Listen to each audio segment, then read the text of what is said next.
Hello guys, welcome to my Sunday blog. तो already 9टा बाजिगलानी ଏବେ ଉଠୁଛି। ତ ଚାଲନ୍ତୁ ଦେଖିବା ଆଜି ଦିନ ସାରା କ'ଣ କ'ଣ କାମ ରହୁଛି ଆଉ କ'ଣ କ'ଣ ହଉଛି। ଚାଲ। ତ ଉଠିକି ଟିକେ ମାର୍କେଟ ଆଡ଼େ ପଳେଇ ଆସିଥିଲି ଭାଇ ସହିତ। ଟିକେ ଥଣ୍ଡା ପବନ ଆଉ କିଛିଟା ଛୋଟ ମୋଟ କାମ ଥିଲା ଆମର। ତ ଏଠୁ ଆମେ ଦହି ନେଇଗଲୁ ଆଉ ଦୋକାନ ଦେବା ପାଇଁ। ଦୋକାନରେ ପହଞ୍ଚି ଗଲି ଆଉ ସଞ୍ଜୟ ହେଇକି ଦହି ଦେଇଦେଲୁ। ବଢ଼ିଆ ସେ ଆଜି ବିରିୟାନୀ କରିବ। ଦହି ତାପରେ ପଳେଇ ଆସିଥିଲୁ ମାଛ ଦୋକାନ। ଦେଖି ମୋତେ ବିଭିନ୍ନ ଭେରାଇଟି ମାଛ ଥିଲା, କାରଣ ଯେହେତୁ ପଖାଳ ରବିବାରଟା ଖିଆ ହେବ, ଗରମ ଗରମ ମାଛ ଟିକେ ନେବାକୁ ପଡ଼ିଲା। ତାପରେ ଟିକେ ପଳେଇ ଆସିଥିଲି କେକ୍ ସପ୍କୁ 2-3ଟା କେକ୍ ନେବାର ଥିଲା ମା ପାଇଁ। ତ ତାକୁ ନେଲି।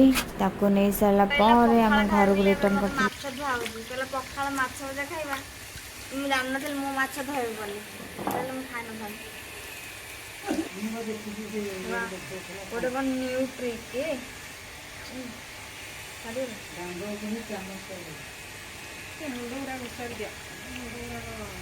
ପଖାଳ ପରସା ପାଇଁ ପଖାଳ, ମାଛ ଭଜା, ଭଜା, ପିଆଜ। ଏଇଠି ହେଲା ମେନ୍ ପାଗଟା, ଏଇଥିରେ ହିଁ ଉଠିବ। ଆମ୍ବୁଲ ପାଗ ଆଉ ଆମ୍ବୁଲ ପାଗ କରୁଛନ୍ତି ଆମର ଅମନ। ଆମ ଘର ଟିକେ ଦେଖେଇଦେବା। ପଖାଳ ଖାଇସାରି ମାନେ ଯେଉଁ ନିଦଟା ଆସିବା ତ ଦରକାର ନୁହଁ, ତ ଏଇଟା ଓଡ଼ିଆ ପରମ୍ପରା ପ୍ରତିଷ୍ଠା ଟାଇପ୍।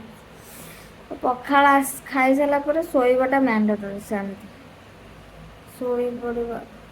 ରବିବାରଟା କିଛି କାମ ନାହିଁ ତ ପଖାଳ ଖାଇବା, ଏସି ଲଗେଇକି ଆରାମସେ ଶୋଇପଡ଼ିବା।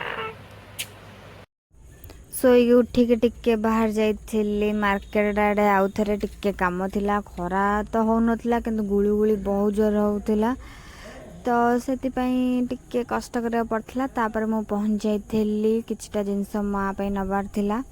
ଏଇଠି ମୁଁ କିଣି ସାରିଲା ପରେ ତାପରେ ପଳେଇ ଆସିଥିଲି ଘରକୁ ପଳେଇ ଆସିଲା ପରେ ଟିକେ ଚୁଟିରେ ଟିକେ ଅଏଲ୍ ଲଗାଇ ଦେଇଥିଲି। ଦେଖିପାରିତେ, ନହେଲେ ସବୁ ତ ଚୁଟି ପଳେଇଲାଣି ନ ଲଗାଇଲା ବେଳକୁ ତେଲ।